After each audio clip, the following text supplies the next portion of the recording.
Kaleshwaram commission open court విచారణలో కీలక విషయాలు బయటపడుతున్నాయి. ఇవాళ జరిగిన విచారణకు 5 ఇంజనీర్లు హాజరయ్యారు. Medigadda barrage executive engineer Tirupati Rao ఉన్నతాధికారులకు తెలియకుండానే ఏజెన్సీలకు 1600 కోట్ల రూపాయల బ్యాంక్ గ్యారంటీలు ఇచ్చారని విచారణలో తేలింది.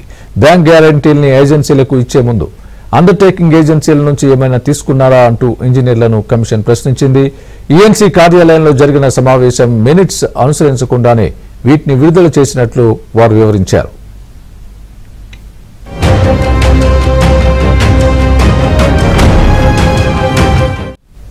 మరోవైపు బ్యారేజ్ల డ్యామేజ్ కు గల కారణాల గురించి కూడా వారిని కమిషన్ అడిగి తెలుసుకుంది. అనుకున్న దానికంటే ఎక్కువ వరద రావడం వల్లే సీసీ బ్లాక్ దెబ్బతిన్నట్లు వారు వివరించారు. 2022 జూలైలో వచ్చిన భారీ వరదల వల్ల సీసీ బ్లాక్లు పాడైనట్లు తెలిపారు.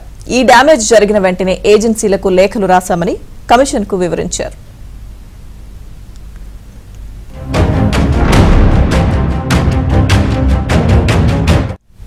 ఇక డిజైన్లు డ్రాయింగ్లపై కమిషన్ ప్రశ్నలకు వ్యాప్కో సంస్థ తయారు చేసిందంటూ ఇంజనీర్లు సమాధానం ఇచ్చారు.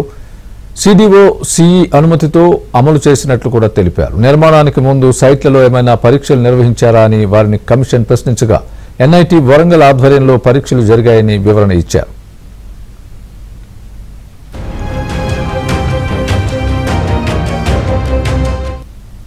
మరోవైపు అక్టోబర్ 2వ తేదీ వరకు ఈ బహిరంగ విచారణ కొనసాగనుంది. 45 మంది ఇంజనీర్లు, ఉన్నతాధికారులు, అకౌంట్స్ అధికారుల్ని కమిషన్ విచారించనున్నట్టు తెలుస్తోంది.